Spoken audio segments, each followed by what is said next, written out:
para analizar esta actividad humana que se traduce en este proceso de trabajo, pongamos el ejemplo de la locomotora. Una locomotora a vapor que empuja o que lleva tras sí 20 carros durante 100 kilómetros. Podríamos pensar esa actividad como el trabajo de la locomotora. La locomotora está llevando 20 carros por tantos kilómetros. Para realizar este trabajo, ¿qué requiere la locomotora? ¿Qué ocurre?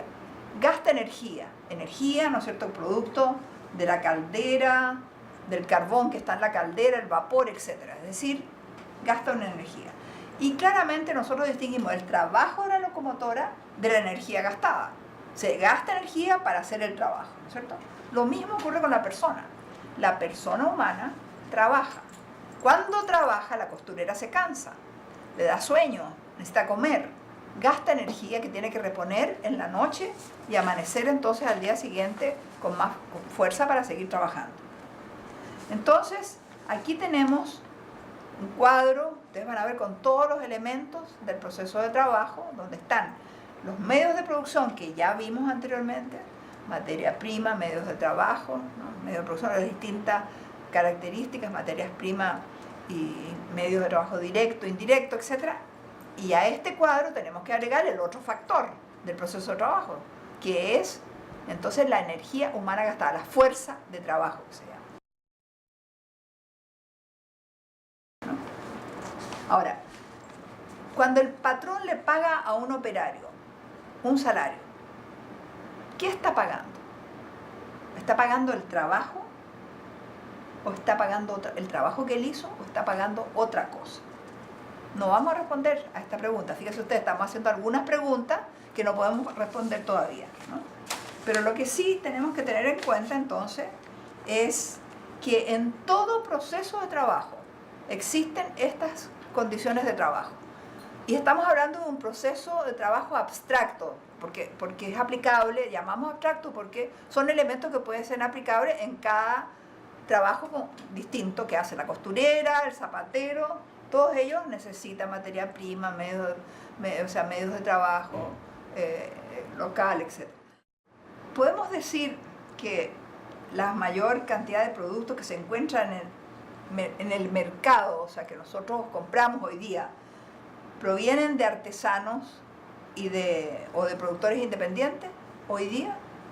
Bueno, la verdad es que en la mayoría de las ciudades en las que vivimos, estos productos vienen no del artesano, sino vienen de fábricas, ¿no? De fábricas que implica un trabajador colectivo. O sea, en las fábricas, aún las fábricas todavía sin grandes máquinas, simplemente las costureras que se reúnen bajo el techo de un capitalista que las instala en un local, ya ahí hay un trabajo colectivo. Y ahí entonces empieza a haber otra función, además del trabajo de transformar la materia prima en el producto, está el trabajo de coordinar a varios, un trabajo de coordinación y control, que es el trabajo que hacen los supervisores. Donde hay trabajo colectivo se requiere un director de orquesta. Entonces, dentro del proceso de trabajo hay dos tipos de trabajo. El trabajo directo, que se llama, o el trabajo del trabajador que transforma la materia prima en un producto, y el trabajo de supervisión y control, que es el trabajo que se necesita cuando hay que coordinar el trabajo de muchos trabajadores, ¿no? O sea que hasta aquí ya hemos visto los elementos del proceso de trabajo y las características de estos dos tipos de trabajo. Llamaremos trabajadores directos, entonces, a los que trabajan directamente transformando la materia prima en producto, y trabajadores no directos a los que cumplen funciones de coordinación, supervisión y control, ¿no? Ahora, todos estos trabajadores los llamamos agentes de la producción. O sea, hay agentes de la producción que trabajan en forma directa con la materia prima y hay otros que trabajan supervisando y controlando. ¿Existe, preguntémonos ahora, alguna diferencia entre el trabajo que realiza una manufactura textil del siglo pasado, o digamos de comienzos, capaz de fines del siglo XIX, y una fábrica textil actual, una industria textil moderna? En el caso de la manufactura textil, lo primero que hace el capitalista es tratar de rendir más el trabajo y divide el trabajo de las distintas costureras, como veíamos, una hace la manga, otra hace los ojales, otra, etcétera, etcétera, y se va haciendo entonces, especializándose cada una en algún tipo de trabajo.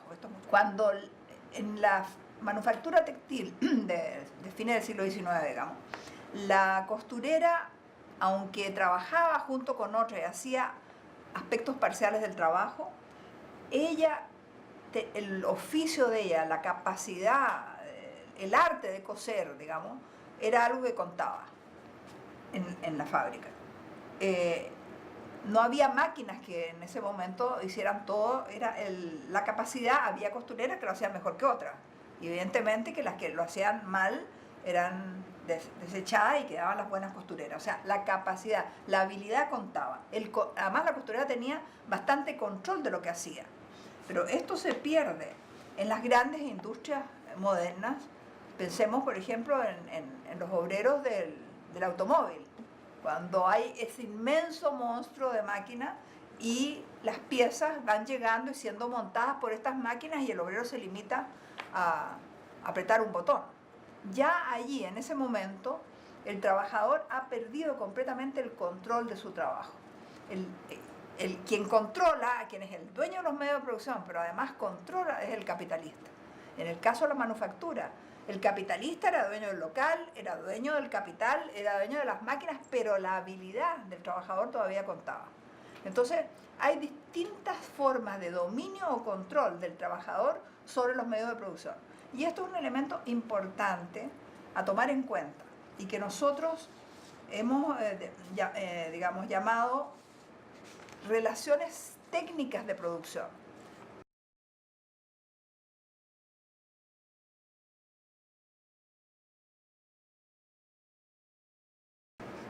Para distinguirlas de las que vamos a ver en el próximo capítulo, que son las relaciones sociales de producción.